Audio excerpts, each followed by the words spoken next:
Augustinian canons lived at Newstead Abbey after it had been founded by King Henry II between 1164 and 1174. He built it in memory of his grandfather, and it was one of the many penances paid for by the king after the murder of Thomas Becket. But contrary to its name, it was never an abbey, but a priory. The priory was designed as a home for monks, but at the time of dissolution, only 12 lived here. They had devoted their lives to worship, study, and meditation.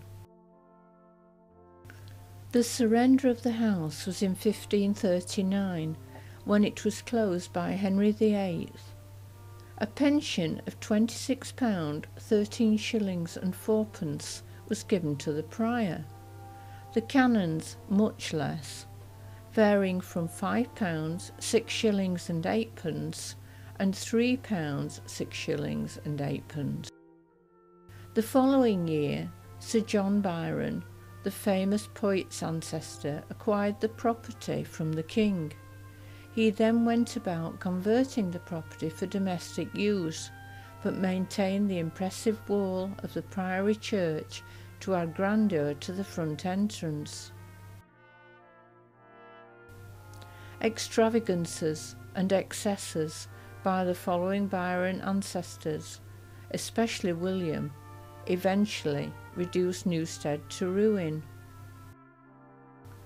The last and most famous member of the family to live at Newstead was George VI, Lord Byron, who inherited the title in 1798 when he was a small boy. He moved in at the age of 21 and could only afford to furnish some of the smaller rooms. The rest remained in extensive ruin. He was said to use the roofless Great Hall for pistol practice. He was also keen on fencing and boxing. Byron, ever the eccentric, had a tame bear and also a wolf, along with numerous dogs, tortoises and a hedgehog. Some were said to live in the chapel, others just roamed the house. A collection of housemaids were in his employ, selected for their sex appeal, not for their household skills. The only building that he instigated was that of a tomb for his faithful dog, Boatswain, a Newfoundland who died of rabies. The poet lived here for only 6 years before selling it to Thomas Wildman in 1817, prior to him moving to Italy. Wildman had been a friend from childhood. Huge amounts were now spent on restoring the house and also reclaiming the gardens. Wildman is regarded as the man who preserved the home of Lord Byron, but many improvements were made, and therefore much of it would have been unrecognisable to Byron himself. Following Wildman's death, his widow had to sell the estate as all the money had been spent on the renovations. A wealthy landowner called Webb then bought the house and land. He took a great interest in new inventions and arranged for the installation of gas lighting and central heating. He was also an avid hunter, and he adorned the house with all kinds of horns, heads and skins.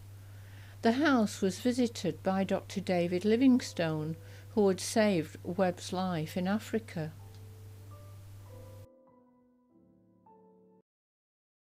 The gardens have fared much better than the house, much of the large formal garden still remaining, most of it laid out in strict geometrical style.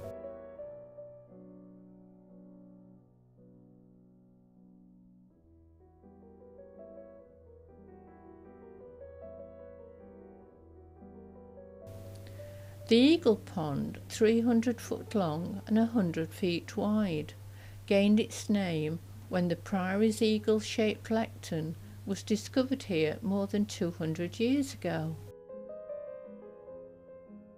As we wander through the gardens that give pleasure to so many, we should remember that its tranquil beauty owes much to the River Leen, this river that has fed the lakes, ponds and cascades since medieval times.